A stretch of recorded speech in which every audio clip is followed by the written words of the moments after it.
यदि आप नौकरी करना चाहते हैं तो तैयार हो जाइए। 10 लाख नौकरियां केंद्र सरकार देने जा रही है। यदि आप फौज में जाकर के सीमा की सुरक्षा करना चाहते हैं, फौजी बनना चाहते हैं, तो फिर आप तैयार हो जाइए। 4 साल की नौकरी आपको सरकार देने जा रही है, तीनों सेनाओं में, जल सेना, थल सेना, वायु सेना। 4 साल की नौकरी होगी और आप फौजी के तौर पर गिने जाएंगे। 4 साल बाद आपकी सेवाएं समाप्त कर दी जाएंगी, आपको सर्टिफिकेट मिलेगा, अन्य सेवाओं में आप जा सकते हैं। सरकार आपको वरीयता देगी और राज्य सरकारें भी आपको वरीयता देगी। केंद्र सरकार ने अग्निपथ स्कीम लागू किया है। अग्निपथ, अग्नि से आप अवगत हैं। अग्नि क्या होता है? अग्नि माने आग, और अग्निपथ स्कीम। और जो फौजी होंगे उन्हें अग्निवीर कहा जाएगा।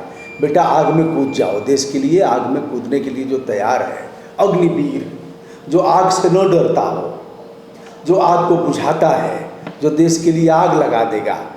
और यानी इसको अगर देखा जाए तो हनुमान जी से भी देखा जा सकता है। हनुमान जी आग लगी और फिर पूरे लंका को उन्होंने जला दिया और फिर कूद गए समुद्र में। तो यह अग्निवीर रखे जाएंगे या फौजी होंगे। और अग्निपथ स्कीम है। 4 वर्ष की सेवाओं में उनको उनकी ट्रेनिंग भी शामिल है, जो लगभग अधिकतम 6 महीने की होगी। दोस्तों, इस बारे में हम आपको बता रहे हैं और इस बारे में चर्चा कर रहे हैं। विशेष करके उत्तर प्रदेश, बिहार, मध्य प्रदेश, झारखंड, उत्तराखंड जो फौज के लिए, राजस्थान को भी हम इसमें कम नहीं देखेंगे। राजस्थान के गांव-गांव में फौजी हैं। उत्तराखंड हमारा काफ़ी घूमना हुआ है, तो फौजियों से भरा हुआ है, लड़ाकुओं से। और उत्तर प्रदेश, बिहार, झारखंड, छत्तीसगढ़, यह तो एक तरह से आपको भोर में लड़के दौड़ते हुए मिल जाएंगे। तमाम बच्चों ने कहा कि सर आप इस पर क्यों नहीं बनाते हैं, भर्ती नहीं हुई कई सालों से मिलिट्री की, हम ओवरेज हो गए, सर क्या करेंगे, इतना मेहनत किया। और ऐसे चलिए भैया, अब हम वीडियो कर रहे हैं और केंद्र सरकार ने 4 साल की नौकरी का ऐलान किया है। राजनाथ सिंह जी जो रक्षा मंत्री हैं, उनके नेतृत्व में तीनों सेनाओं के जो मुख्य हैं, चीफ हैं, उन लोगों का बैठना हुआ। आर्मी चीफ हैं मनोज पांडे, और एयर चीफ मार्शल हैं BR चौधरी, और एडमिरल हैं R हरि कुमार। इन लोगों का बैठना हुआ और तय हुआ कि भैया अब हम 4 साल की फौज की नौकरी देंगे। इस फौज की नौकरी में हमारे बीच अनिरुद्ध हैं, इनसे भी हम बात करेंगे। तो पहले हम शुरुआत करते हैं, 4 साल की नौकरी कैसे होगी। आप फौज में वही मानक दौड़ और लिखित परीक्षा जो भी किया जाता है वह सब होगा, दौड़ कूद, और किस तरह से आप फिट हैं। फिट होने के जो पहले के मानक थे उससे और चढ़ा बढ़ा करके लिया जाएगा, क्योंकि 4 साल की नौकरी के लिए भी अभ्यर्थियों की कमी नहीं होगी। सबसे पहले कुछ हज़ार, कितने हज़ार? 46 हज़ार सबसे पहले लिए जाएंगे। उसके बाद फिर चरणबद्ध ढंग से इनको तीनों सेनाओं में शामिल किया जाएगा। तो दोस्तों बताते चले, इनका वेतन होगा 30,000 रुपये, जिसमें 27,000 रुपये इनको मिलेंगे, 21,000 रुपये मिलेंगे, और शेष 9,000 रुपये इनके फंड में जाएगा। और वह फंड और भी मिला करके इनको सेवानिवृत्ति के बाद 11 लाख कुछ रुपए इन्हें दिए जाएंगे। और इन्हें कौशल जो दक्षता का है, इनको अभी दिया जाएगा सर्टिफिकेट, यह कौशल प्रमाण पत्र दिया जाएगा अग्निवीरों को, जिसके आधार पर या पुलिस में भर्ती होंगे, अन्य सेवाओं में जाएंगे, या शिक्षक हो सकते हैं, और फिर तमाम सेवाएं हैं, बैंकिंग सेवा, गार्ड। बैंकिंग में यदि वो लोन लेना चाहेंगे तो उन्हें आसानी से उपलब्ध करा दिया जाएगा, ताकि वो किसी प्रकार का व्यवसाय करना चाहे तो उनको आसानी से। अनुरोध कुल मिलाकर के यह है कि कम किस्तों पर इन्हें लोन दिया जाएगा जी। और लोन तो आज भी दिया जा रहा है, मुद्रा लोन से लेकर के तमाम चीज़ है, लेकिन खेल जारी है। इस पर अगर खेल हो रहा है तो आपको इस पर उठ खड़ा होने की आवश्यकता है, समस्त औपचारिकताएँ पूरी करके। और फिर इसके लिए केंद्रीय जांच ब्यूरो है, वो इन्हें रंगे हाथ पकड़ेगा। एंटी करप्शन जैसे 2 विभाग हैं प्रदेश में, एक भ्रष्टाचार निवारण संगठन जो अराजपत्रित अधिकारियों को पकड़ेगा, जो राजपत्रित नहीं है, नॉन गजेटेड हैं, और जो सतर्कता अधिष्ठान है वह पकड़ेगा राजपत्रित लोगों को। यह अधिकार जिले के पुलिस कप्तान को भी है, वो ट्रैप करा सकता है, रंगे हाथ पकड़वा सकता है, और वो अपने किसी डिप्टी एसपी को ट्रैप अधिकारी नियुक्त करेगा, वह जाएगा और पकड़ेगा। तो ऐसे में अब हम बात करते हैं कि पहले जो सेनाएं थी, अब फौज देखिए अभी तो ये अभी निकल रहा है, बाद में अभी नहीं निकलेगा। इसलिए मैं सीधे सीधे इसको चुनौती नहीं दे रहा हूँ, लेकिन पहले जिस तरह से अभी भी हमारे फौजी भाई तैनात हैं, कारगिल में हैं, बटालिक सेक्टर है और खेमकरन में है, तमाम चोटियों पर हैं, वह चीज़ें अब आने वाले समय में ख़त्म हो जाएंगी। अनुरुद्ध कारण कि कंप्यूटराइज सब कुछ है। जैसे मैं यहाँ बैठा हूँ, सारे सिस्टम हमारे यहाँ लगे हुए हैं, यहीं से अग्नि मुझे भेजना है कि पृथ्वी भेजना जैसे है, ड्रोन सिस्टम आजकल इंट्रोड्यूस हुआ है। हाँ, तो मारक क्षमता किसकी कितनी है और किस पॉइंट पर हमें भेदन करना है, तो यही सब करेंगे। फिर फौजियों की ज़रूरत क्या है? जैसे मैन पावर लगातार कम होता जा रहा है, मशीनीकरण के युग में गड्ढा खोदने वाली मशीन हो गई, पहाड़ तोड़ने वाली मशीन हो गई, और हल चलाने वाली मशीन हो गई, बैलों का काम खत्म हो गया।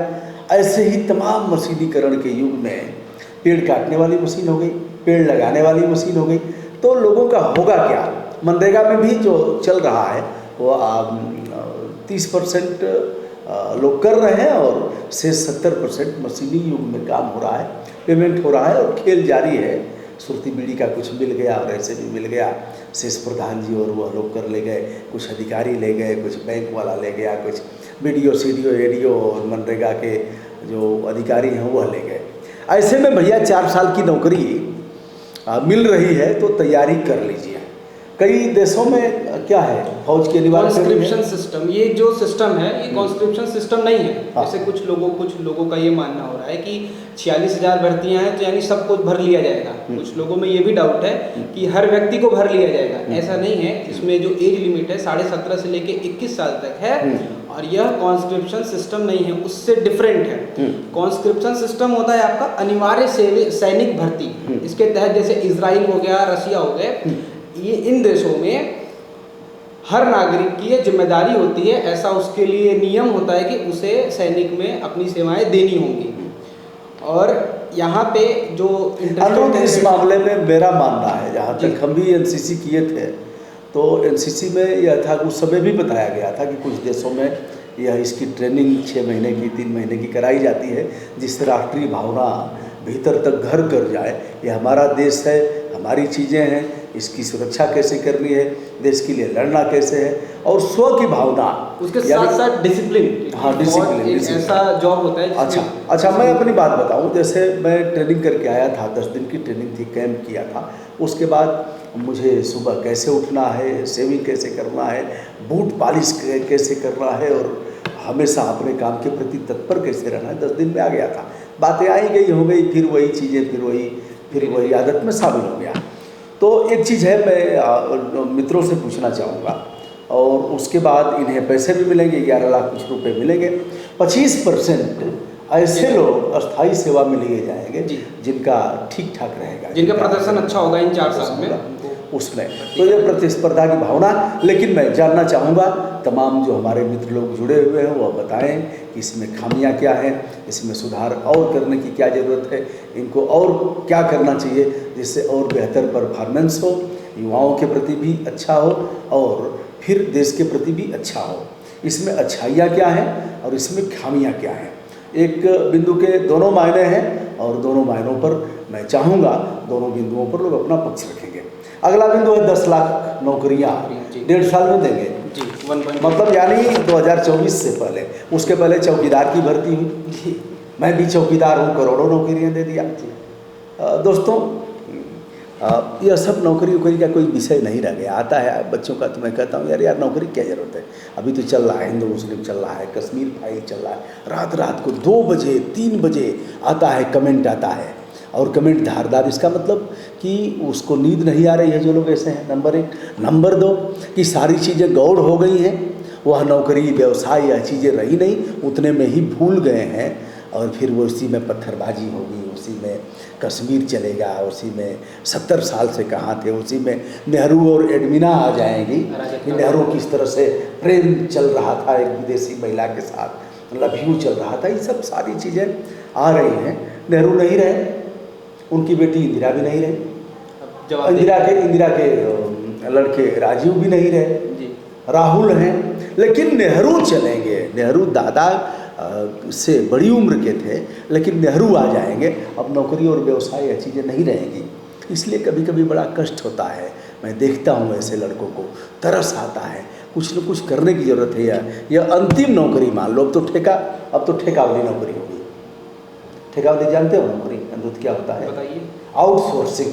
अच्छा जी। ठेका वाली नौकरी, यानी ब्रजभूषण दुबे नौकरी देंगे, उससे आदित्यनाथ योगी और नरेंद्र मोदी जी का कोई उनसे मतलब नहीं रहेगा, उससे संबंधित विभागों का भी मतलब नहीं रहेगा। ब्रजभूषण दुबे नौकरी देंगे, और कौन देगा? घोरहू देंगे, और कौन देगा? कतवारू देंगे, और कौन देगा? खरभान देंगे, और कौन देगा?